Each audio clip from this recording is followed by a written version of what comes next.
Ladies and gentlemen, I'd like to thank Maureen Nunn and her family for sponsoring this luncheon. Thank you.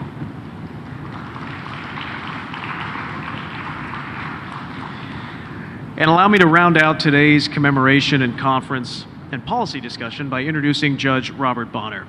Judge Bonner was appointed by President Ronald Reagan as U.S. Attorney for the Central District of California and served from 1984 to 89. He was then nominated by President George H.W. Bush as a U.S. District Judge. President Bush appointed him DEA Administrator in 1990, during which time the United States worked with the Colombian government to destroy the Medellin cartel, which included the death of the most notorious drug kingpin in the world, Pablo Escobar. In 2001, he was appointed Commissioner of the Customs Service by President George W. Bush. He was the first Commissioner of Customs and Border Protection when his office merged with that of Border Patrol and Protection in 2003 after 9/11. To say that his career is distinguished is an understatement. Would you please join me in welcoming Judge Robert Bonner?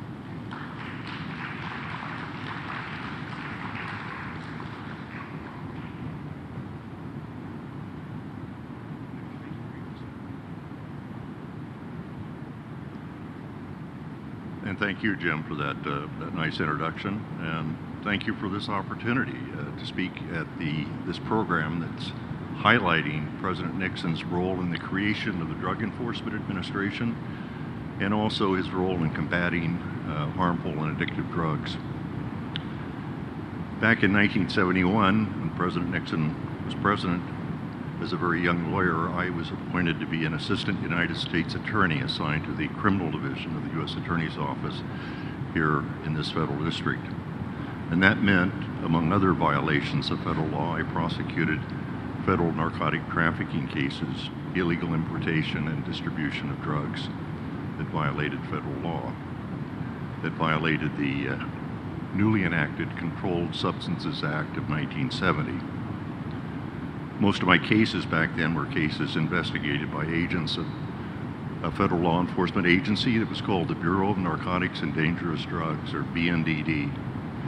But some of the cases were investigated by U.S. Customs agents. And there were good and dedicated agents in both of these agencies.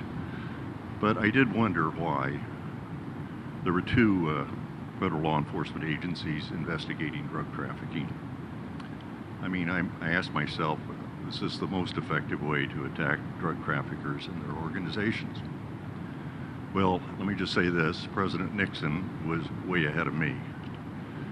The main purpose of Reorganization Plan Number 2, which he implemented, was to consolidate federal drug law enforcement into one new agency of the U.S. government, the U.S. Drug Enforcement Administration, which indeed was a merger of the agents of the BNDD and customs agents, at least most of the customs agents that were involved in investigating drug trafficking cases. The core idea of the DEA was to create a law enforcement agency of the federal government with a single mission agency to gather intelligence and investigate the highest level drug trafficking organizations and provide effective enforcement of U.S. drug laws. Given America's, and we've heard some of this morning, given America's chronic issue with drug abuse, the DEA was and remains, I would submit, important and relevant. But correctly understood, the creation of DEA was actually the culmination of President Nixon's vision and his determination to take bold action against the new levels of drug abuse that were sweeping and threatening our nation back then. What might be called the first opioid or heroin epidemic.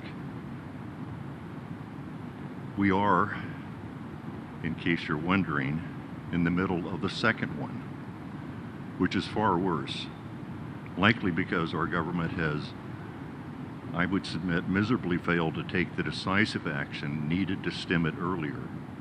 It has failed to take the types of actions that President Nixon took beginning in his first year as president. President Nixon's commitment, his vision, and his strategy are part of a legacy that is very relevant today and ought not to be forgotten. You've heard some outstanding panelists this morning, but very little has actually been written about what President Nixon did. And so as I thought about my remarks today and did some research, I felt compelled to speak about President Nixon's efforts to combat drug abuse as it existed in the late 1960s and early 1970s. To understand what I mean by the DEA being the culmination of President Nixon's vision requires a trip back into history.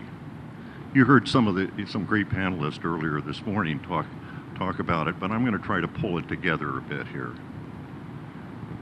The drug problem that President Nixon was dealing with was a heroin problem. President Nixon called heroin addiction, and I'm quoting from him, the most socially destructive form of addiction in America today, impacting an increasing number of citizens. He said, quote, heroin addiction must command priority in the struggle against drugs. And it was unquestionably his priority. In 1970, there were an unheard of, at least at that time, 7,200 heroin overdose deaths in the United States. That was an exponential increase from just a few years earlier. In New York City, for example, more people between the ages of 15 and 35 were dying of heroin overdoses than from any other cause. And the number of heroin addicts in the country was estimated to be 600,000 heroin addicts, up from about 50,000 just a few years earlier. So Nixon recognized early on that there was a rapidly growing heroin abuse and addiction problem, and that it was causing serious harm to individuals, to their families, and ultimately to the strength of the United States itself. The growing heroin addiction problem was in part the result of GIs returning to the U.S. from Vietnam who were hooked on heroin. A 1971 congressional report estimated that 30 to 40,000 of the GIs that were in Vietnam were addicted to heroin. When the Army, and you heard some of this morning, but when the Army, as ordered by President Nixon, to start conducting urine testing of all GIs exiting Vietnam, it was discovered that nearly 1 in 20 were positive for opiates, for heroin. So Nixon was also aware of a very strong connection between heroin addiction and crime. Dr. DuPont, by the way, who was on by Zoom earlier this morning, determined from urine samples that 44% of those arrested in the District of Columbia, this is 1969, 44% of those arrested in the District of Columbia for crimes like burglary, robbery, and theft tested positive for opiates, almost half. Nixon also understood the correlation between availability of drugs and addiction and abuse. You know, when I graduated from college in 1963, years ago, illegal drugs were not available, basically, when I was growing up. There were none to be seen or used when I was in high school, and for that matter in college. And if you're just 3 or 4 years older than me, you can't say that. I'm not being sanctimonious, but let me just say this, that if illegal drugs had been available, and most of my fellow students were using them, I probably would have used them too. Availability and attitudes of peers are two of the most important factors in the early decision whether or not to use drugs of abuse. And that point was not lost on Nixon either. In short, Nixon understood the problem. He also did something about it. It was a whole of government effort, and it worked. Let me dispel one oft-repeated myth, though, and it was even this morning I heard it, but it is that the term war on drugs was Nixon's term. Nixon did call heroin abuse public enemy number one, but he clearly viewed it as a serious threat to our country and the American people. But this term war on drugs is attributed to Richard Nixon. It appears that the media invented it. All I can say is that I've I've looked at pretty much everything that President Nixon has written or said on the subject, and I can tell you for sure he did not coin the term war on drugs. And as far as I can determine, there's only one instance that Nixon ever used that expression, and that was a pretty obscure speech down in Laredo, Texas, to some customs personnel. But I mentioned this because the war on drugs is a horrid metaphor, as we've never treated it as a war, we've never funded it as one would a war, and there's no ultimate victory. The primary goal of drug law enforcement is to suppress availability and thereby substantially reduce the number of our citizens who get hooked and waste their lives, or, as is more and more evident these days, lose their lives. So when people say to me, by the way, as former Governor Jerry Brown did very recently, Bonner, you lost the war on drugs. I say that the actual most important metric is not winning, whatever that may mean, but whether policies such as those implemented by President Nixon resulted in a reduction in availability and, importantly, a reduction in the number of drug addicts in our country. That's the metric.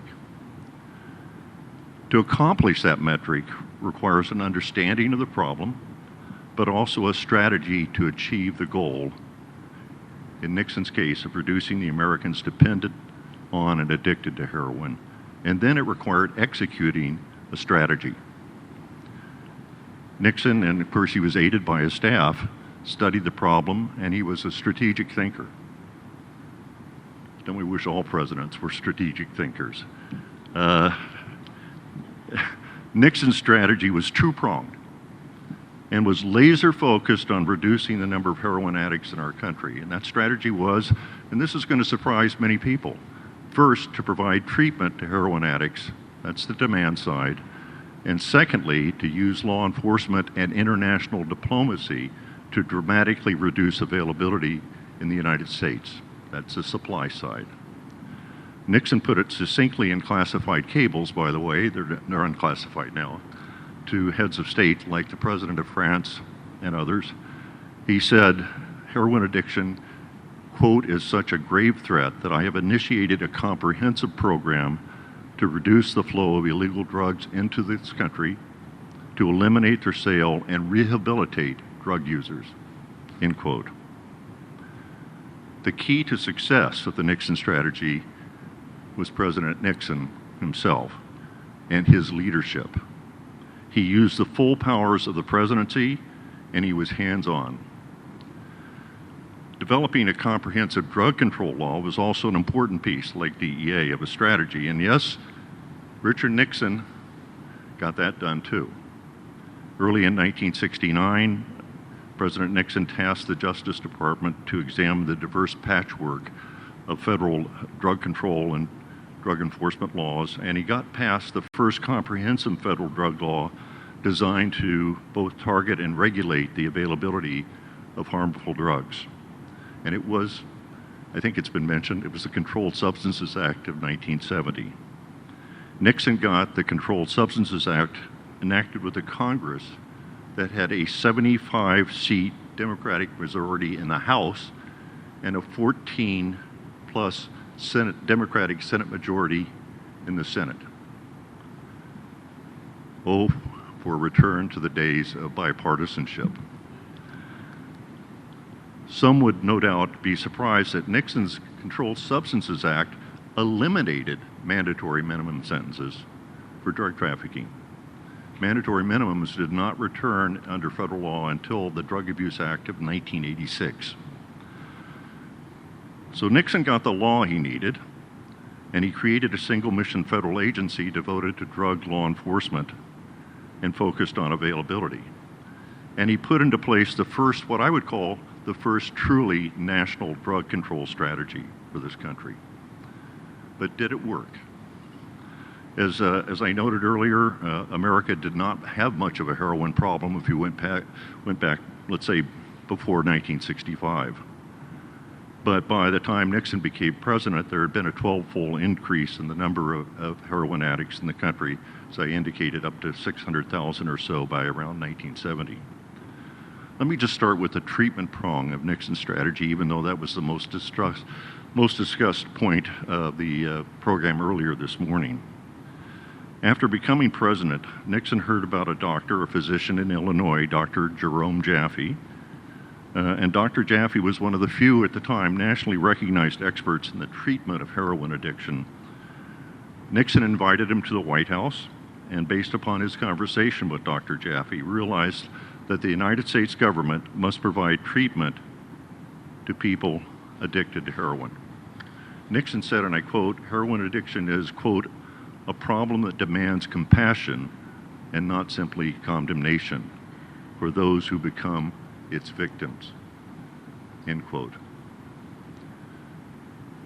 One of the first things Nixon did after speaking to Dr. Jaffe was to establish the Special Action Office for Drug Abuse Prevention and hire Dr. Jaffe to head it. Dr. Jaffe was far more than an advisor. He oversaw a vast expansion of federally funded heroin treatment and education programs and coordinated all of the efforts on what I'll call the demand side of the federal government. As Nixon himself put it, I established a Special Action Office for Drug Abuse Prevention under Dr. Jerome Jaffe to mobilize the attack on the demand side of the problem, end quote. The Special Action Office was set up in the White House, and Dr. Jaffe reported directly to the President of the United States, Richard Nixon. The treatment and rehabilitation programs established and funded by the Special Action Office, with funding obtained from Congress by President Nixon, involved residential facilities for detoxification and outpatient support for recovering addicts in community settings.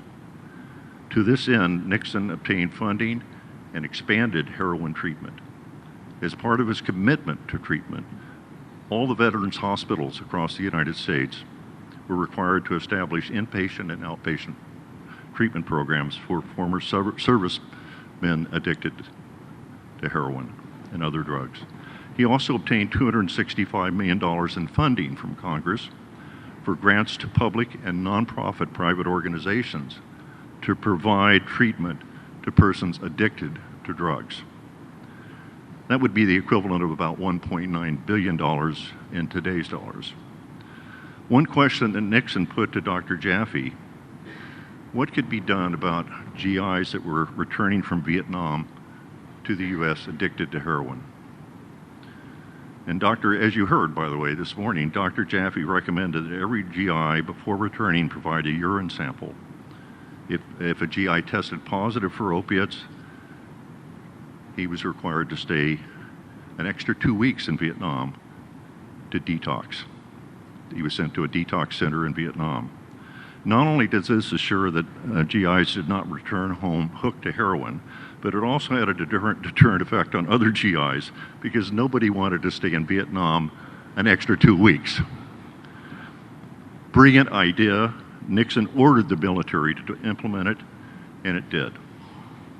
But Nixon also knew that availability of heroin made people getting off heroin far more difficult and increased the probability of relapse after residential treatment. He also knew that availability of an addictive product like heroin in time would lead to more drug abusers and addicts. And this led to the second prong of his strategy, which was reducing availability of heroin in the United States. By the way, no heroin, or for that matter, illicit opium, is grown in the United States, now or then.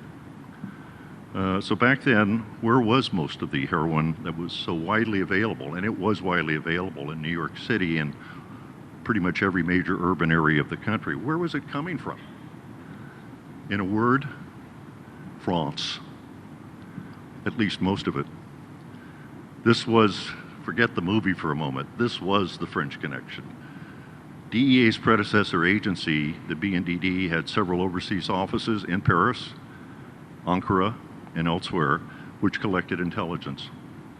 Several French heroin trafficking organizations that were based in and around Marseille, France, were known to be converting raw opium or morphine base and manufacturing it into heroin in clandestine labs in the Marseille area.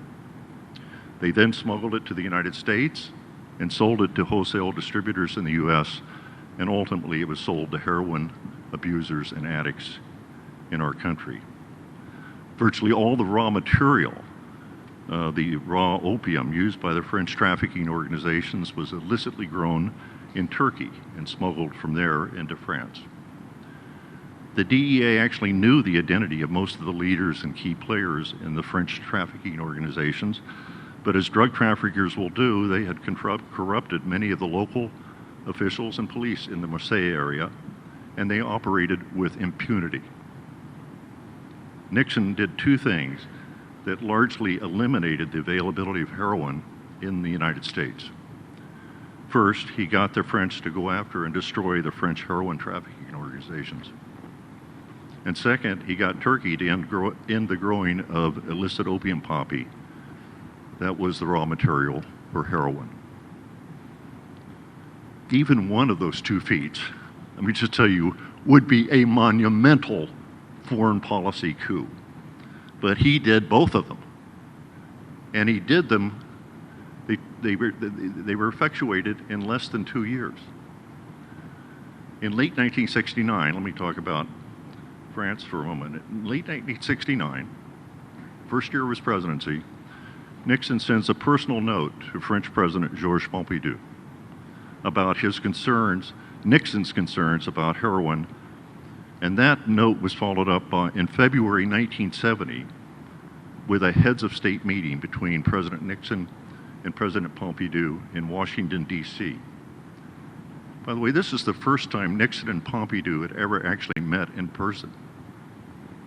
And as typical for such meetings, the French Foreign Ministry and the State Department had carefully crafted and negotiated an agenda, and it had absolutely nothing to do with drugs. Nixon, however, to the surprise of some, raised an off-agenda item.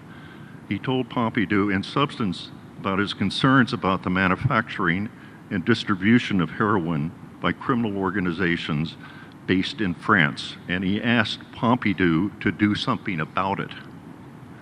In substance, Nixon asked him to take action to seize the heroin labs and destroy the Marseille trafficking organizations. Now, Pompidou was not totally surprised. He had gotten a note from Nixon 2 months earlier.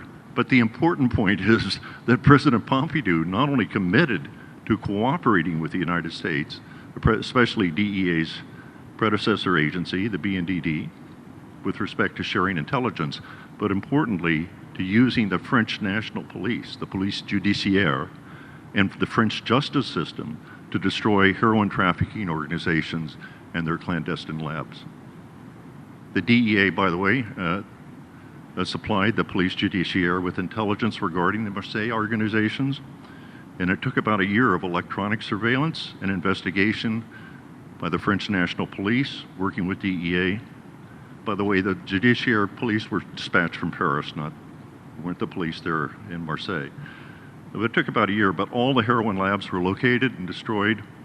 All the kingpins and key players of the heroin manufacturing and export organizations were arrested, prosecuted, convicted, and sentenced to 20 to 30 years imprisonment. And that, my friends, was the end of the French connection. But simultaneously, Nixon went to our Turkish ally, and he explained that their opium was being used by criminal organizations, be converted into heroin, and he wanted the Turkish government essentially to tell the Turkish peasants or farmers to stop growing opium poppies. Well, the Turks were also told, by the way, that the United States was prepared to buy the entire current crop of opium being grown in about 7 provinces in Turkey. The entire crop. We said we would buy it. The Turks, as a matter of pride, bought it themselves, the Turkish government. But we offered to buy it, and we offered financial aid and technical assistance regarding alternative crops going forward. The Turks, by the way, were pricklish, and at first they balked. And Nixon was so unhappy with the slow progress that was being made by our ambassador to Turkey at the time, a guy named Bill Handley, that he recalled Handley to Washington for consultations. And these consultations was a personal meeting with President Nixon, and he wanted to know why the Turks had not stopped producing opium. So the pressure was on the State Department to produce some results here, and it did. The Turkish government, understanding that the President of the United States was deadly serious, took effective action to prevent illicit opium from being available to heroin manufacturers. It banned opium production. And that was the end of the major source of the illicit raw material being used to make heroin. And that was also the end of the heroin epidemic in the United States back then, and the end of most heroin entering the United States for quite a number of years. In fact, I would argue actually for decades. It had an disruptive impact. Within a year or two, the number of heroin addicts in the United States declined. So did heroin overdose deaths. The decline in addicts was clearly evident as early as 1973, and the number dropped down from approximately 600,000 heroin addicts in the U.S. to something below 100,000 and remained rather static, more or less, for a decade or more. Indeed, we did not actually see another major surge in heroin use until the last 10 years, about 10 years ago. And that followed about 10 years of overprescription and diversion of pharmaceutical opioids, principally Oxycontin and oxycodone, and that was followed, as that tightened up and they became less available, that was followed by what? The next heroin epidemic, because then the production and distribution of heroin, including now, more recently, fentanyl, was taken over by the Mexican drug cartels. So we're in the middle of the second heroin epidemic. But that's another story. Wish I had time to get into it. Maybe there'll be a question. But with the availability, let's go back to Nixon's period now. With the availability staunched, with treatment provided, Nixon added one more component to his drug control strategy, and that was education and prevention. There were few people in our country back then, teenagers included, that did not know the dangers of using heroin. Bottom line, the number of heroin addicts in the United States, shortly after Nixon accomplished his objectives, it plummeted, and so did heroin overdose deaths. So let me just say, President Nixon conceived and executed the first national drug control strategy, a strategy that was needed to combat and reduce the number of heroin abusers in our country. And his strategy involved serious enforcement and diplomatic efforts geared against the largest drug trafficking organizations and their sources of raw material in order to dramatically reduce availability. And secondly, it involved a strong education and prevention message. And third, he provided a vast expansion in the treatment of heroin addicts in the context of reduced availability and few, or at least fewer, new addicts entering the pipeline.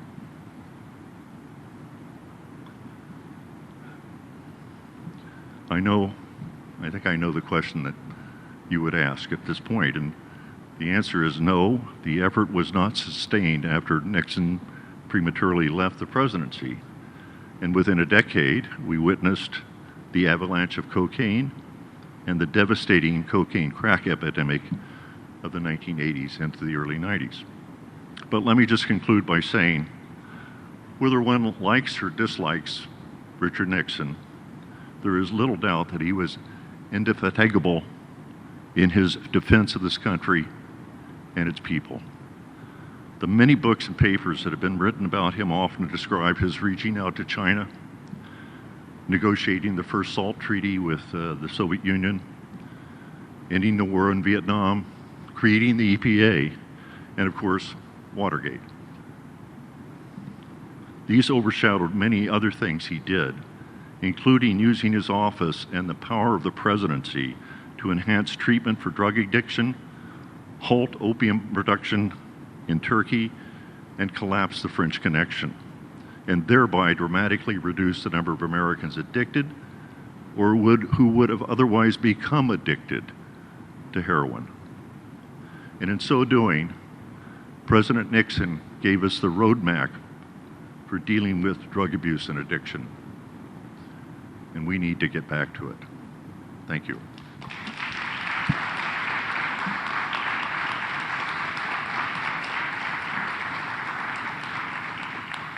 Well, thank you, Judge Bonner. We do have time for some questions. I'd like to ask the first one. Yeah. You were the first commissioner of U.S. Border and Customs and Border Protection. I know it's hard to get out. Customs and Border Protection. I wonder if you might compare and or contrast the problems and challenges you faced then and challenges faced now, in particular on the southern border. Yeah, the challenge for when I became the commissioner initially of U.S. Customs Service, and then after the Homeland Security reorganization of early 2003, Customs and Border Protection, the challenge was really focused on the post 9/11 issues, and that was preventing another terrorist attack in the United States and preventing terrorist or terrorist weapons from getting into our country.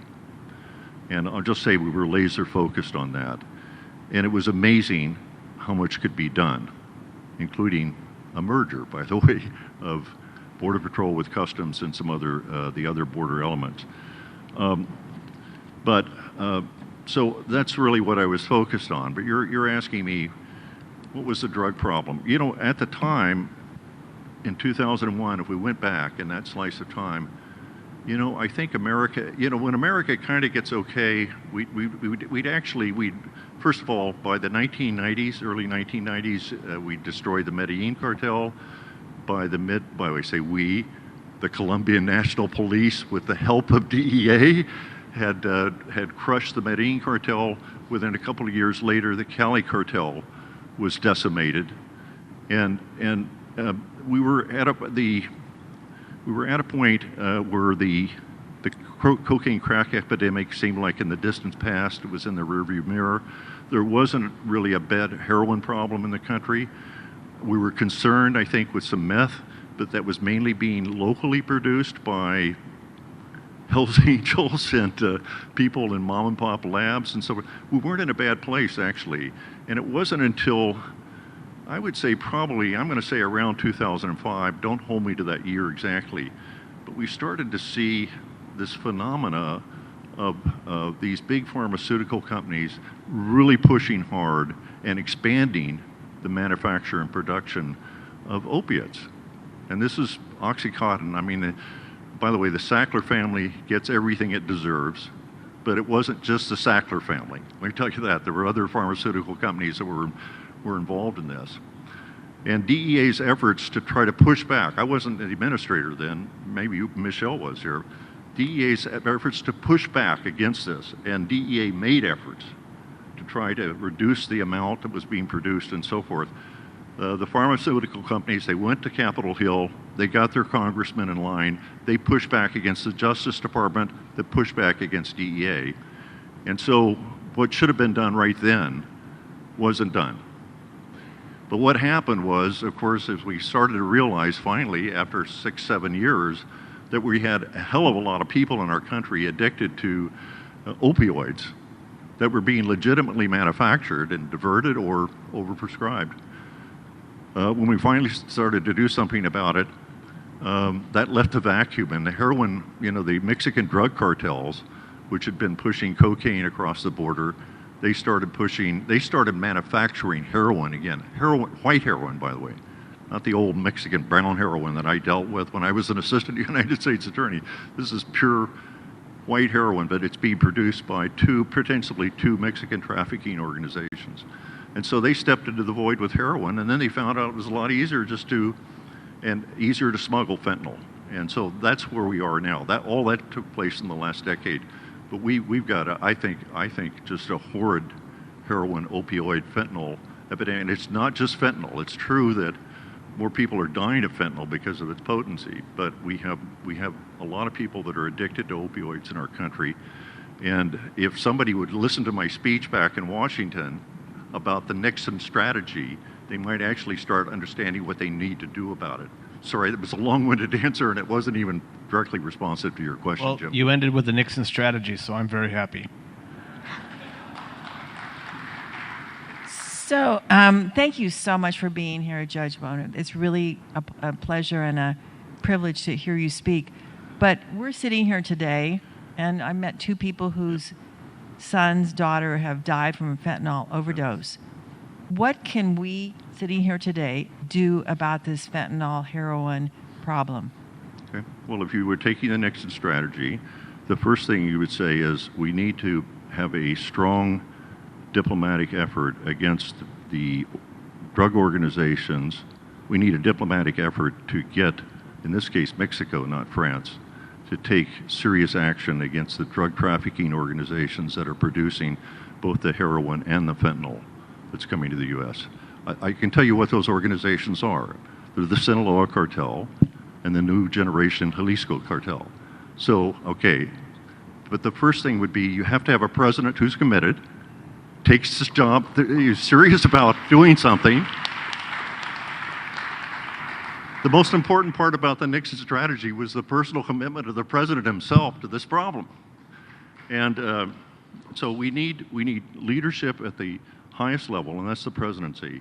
And then we would need a full-scale diplomatic and law enforcement effort against those who produce it. Now, you're not going to eliminate fentanyl or heroin, but you can impact dramatically the availability. But we obviously, I think we probably, and others could speak better to this than me, but I think we also ought to be thinking about expanding drug treatment availability programs. We ought to be thinking about how do we get people into drug treatment. You know, in California and many other states, we've eliminated the coercive power of the court system. I mean, it's like a lot of people don't get into treatment unless they get arrested for robbery or burglary and are given an option. You know, you're going to jail or you get treatment. We've eliminated that in California. So you're wondering why we have a problem. And then we've also eliminated, it's no longer, in Oregon, and it's pretty much the same in California, it's not even a crime to be possess fentanyl or heroin on the streets of Los Angeles and to use it in broad daylight. It's not a crime anymore. It's not, nobody gets arrested for it. I mean, somebody talked about consequences earlier. There are no consequences in our system. So we need to take a look at the strategy, both the enforcement, the treatment side.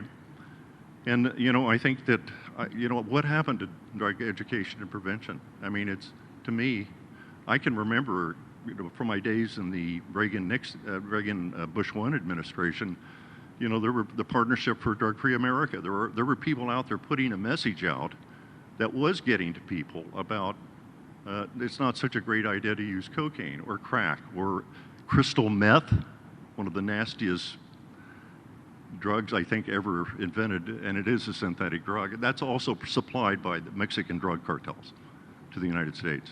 Okay, so we need to get back to it. I mean, it's kind of like, okay, let's figure out what the problem here is, and let's say because we ought to be doing everything. We should be doing everything. Our government should be doing everything it reasonably can within its power to prevent what is 75,000 overdose deaths from fentanyl alone last year. That's enough. That's a call to action if there ever was a call to action. And I love the fact that we have a DEA administrator who says it's a call to action. But that call to action has to be higher up than the DEA administrator. And I know that from experience. Next question, back in the room, sir. Hi, thank you so much for your talk. I wanted to know your opinion on Afghanistan, us leaving Afghanistan, them having one of the largest poppy fields, as well as North Korea. I believe that they're considered diplomats, but they also grow large, vast amounts of poppy, and they work here. So what are your opinions on that? I think I missed the first part of the question. I got the North Koreans, they're into heroin business. You're right, they're into all sorts of other illegal businesses. Afghanistan as well are exiting Afghanistan. They also have one of the Yeah, largest poppy fields in the world. Okay, I can't quite get the... Afghanistan. Afghanistan, oh. Yeah. God, Afghanistan. Oh, man. Well, first of all, on Afghanistan, you just have to understand really is no central government of Afghanistan.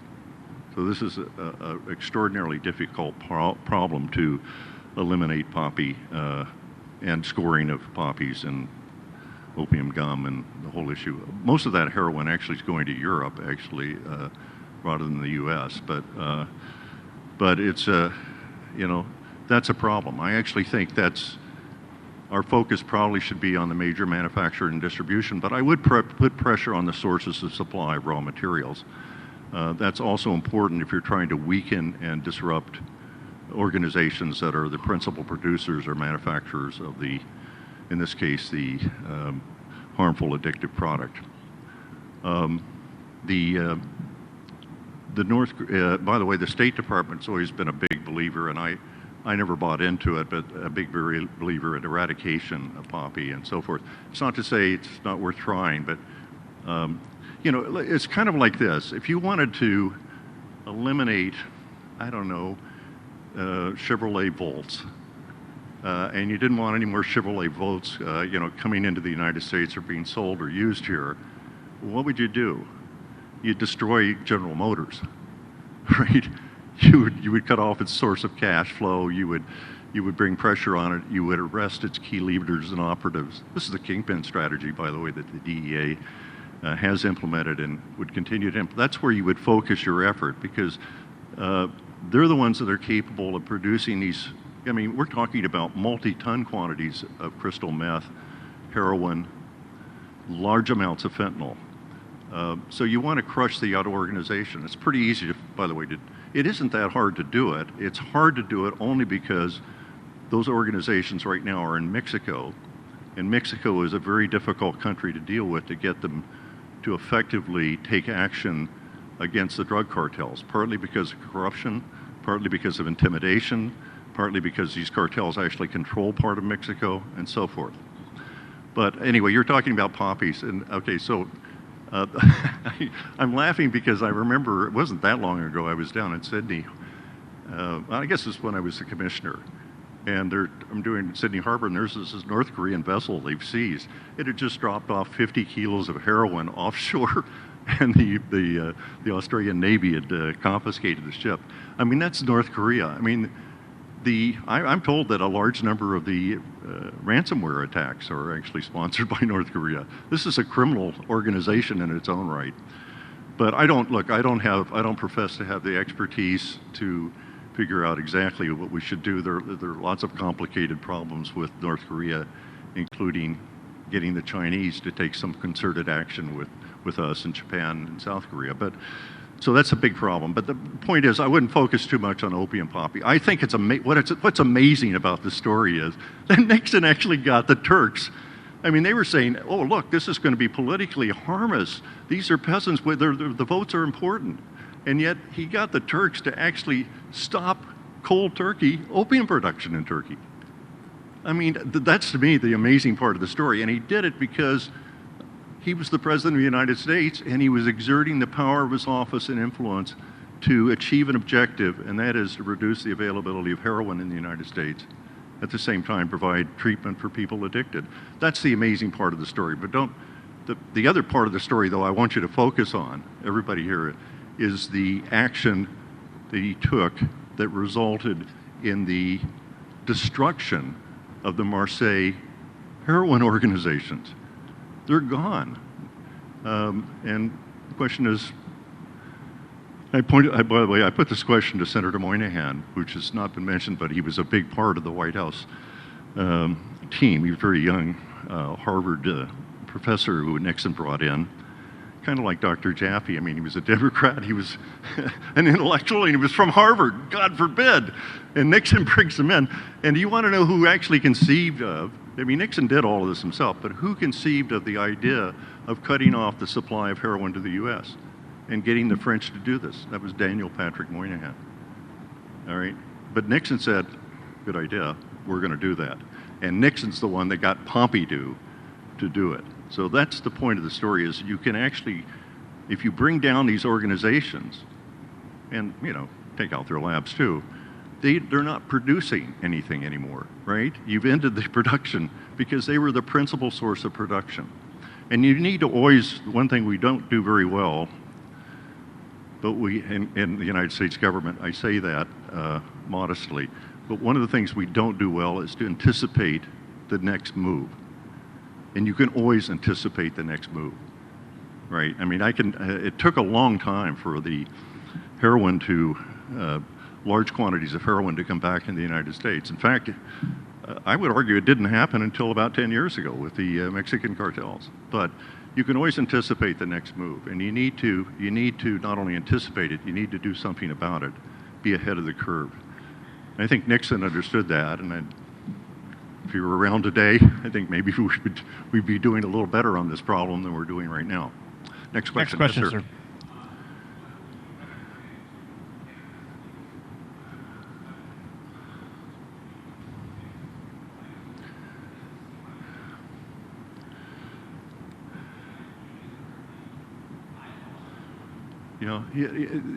Only indirectly, and that's the border issue, the border out of control issue.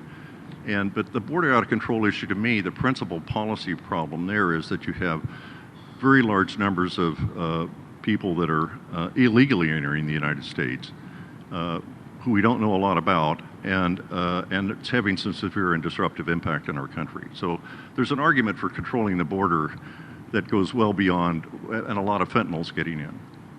But you asked me, so if I were going to say, let's try to do something about stemming the availability of fentanyl, and by the way, you have to include heroin here, because as long as people are addicted to heroin, fentanyl is just a substitute.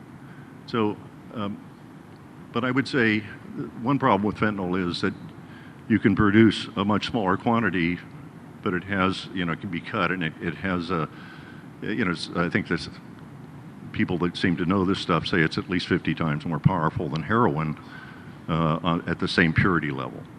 So it's smaller packages. It's not like you have to put hundreds of kilos in the tractor trailer truck or hundreds of kilos on the ocean-going shipping liner. You can put a few kilos and have the same effect. So all I'm saying is that from a border point of view, we want to do what we reasonably can at the border to prevent illegal drugs like fentanyl and heroin getting in. And most of these, by the way, probably the majority are coming in through the ports of entry, not between the ports of entry, concealed in, cars. But so you can't interdict your way out of the problem. We want to do interdiction. We want to be serious about it. And I say this as a former, Commissioner of Customs and Border Protection, but you can't interdict your way out of this problem. We could seize half the fentanyl, 75% of the fentanyl coming across the border. The mixing and trafficking organizations, if you haven't destroyed them, they're just going to up their production, right? I mean, so you can't interdict a way out of it. So I don't think to me, and I'm really, people who know me know I'm a policy person, not a political type person. I mean, how it's played politically doesn't make sense. I'd really like to see some leader that's running for president say, we've got a serious heroin fentanyl epidemic in our country. Here's my plan for doing something about it. And if you don't want to elect me to do that, that's fine. But we don't have that person yet. Maybe it'll be Ramaswamy. I don't know. Who was just here on Thursday night. We have time for one last question. Back of the room here, sir. Do you see the government interdicting the precursors to fentanyl production from China? Yeah, that's a good point, and that would be part of the Nixon strategy, wouldn't it be? Where are the precursors coming from that are being used to make fentanyl in Mexico? And they're coming mainly from China. Yes, and so you would put a lot of diplomatic pressure, and you would want to try to team up to share intelligence with the Chinese authorities, but you need the political will of Xi and the Chinese government to be able to do something. And again, if that's being done at I hate to say at the presidential level, that's what you really need to do it at a very high level of our government to get the attention of the Chinese, or for that matter, to get the attention of Lopez Obrador. So, but absolutely, that should be part of it. Cutting off that precursor. It's a little different than the poppy situation, but yeah, definitely we should go after the precursor chemicals. And I think to some extent our government is. It's not as if we're doing nothing in our government, although I'm not being currently briefed, so I'm not actually sure how much we're doing. It doesn't seem like as much as we should be doing. One more question? Yeah.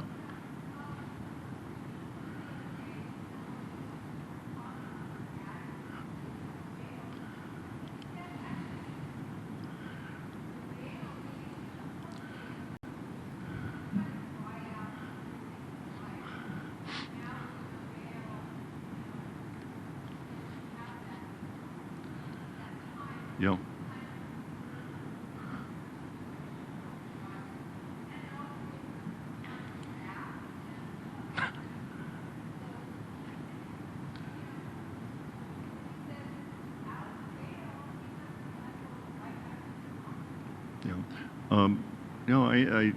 I think that's part of it. I think our criminal justice system can play a role. The problem with no bail, by the way, in my judgment, and I was a U.S. attorney too, so I can sort of speak to this, is that it's not a situation of no bail. What you need is a system in which you have pretrial services officers like the federal system who make an evaluation of anybody that's arrested for federal crimes as to what the bail should be. And it can be no bail, release on the own recognition, but they make an evaluation. And if you're a danger to others or danger to yourself, you can modify what the bail should be. But, so it's such an oversimplification, and I think it has some very counterproductive effects just to say we're going to have a no bail system. The other thing we've done though is not just no bail, but that person who's arrested, who has committed some crime to get arrested, by the way, and it isn't that he has been shooting up with fentanyl on the streets. He's committed some crime to get himself arrested. That person also is not going to be in jail long enough to use the criminal justice system to say, you've committed this crime, you've committed this theft or burglary or whatever it was, but we want to send you to a drug court, basically, and you have a choice, basically. You can get sentenced to a term of imprisonment, maybe a couple of years for the crime, depending on your prior record and all that, or you can go to drug treatment. So we've eliminated that too. I mean, there's just nobody's being arrested for in the same sense they were before, and then they're being released, with a no bail system immediately. So we're doing a lot of things that are actually making the problem worse. I know that, and we need to think through them very carefully. But the bail system probably, the old bail bond system it's not perfect, and it probably needed reforming. But unfortunately, we haven't spent the effort, and I think the funds that are needed to actually have a credible bail reform system such as you have on the federal side. Ladies and gentlemen, is that it? That ends. All right. Ladies and gentlemen, please join me in thanking Judge Bonner.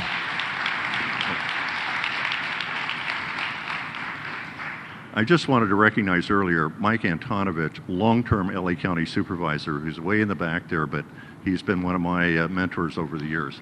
Thank you for being here, Mike. Thank you, Mike, and I'd like to also welcome and acknowledge former DEA Administrator Michelle Leonhardt. Thank you for being here. Ladies and gentlemen, this concludes, I'm sorry to end this conference and this conversation because it's such an important one, but this does conclude our conference. Thank you for coming, and I invite you now to go tour the Nixon Library and sign up to follow us at nixonfoundation.org. I hope you'd consider becoming members of the Nixon Foundation to enjoy more programs like this, as well as our Distinguished Speakers Series. Follow us on social media at Nixon Foundation, and most importantly, thank you for coming and enjoy the rest of your days.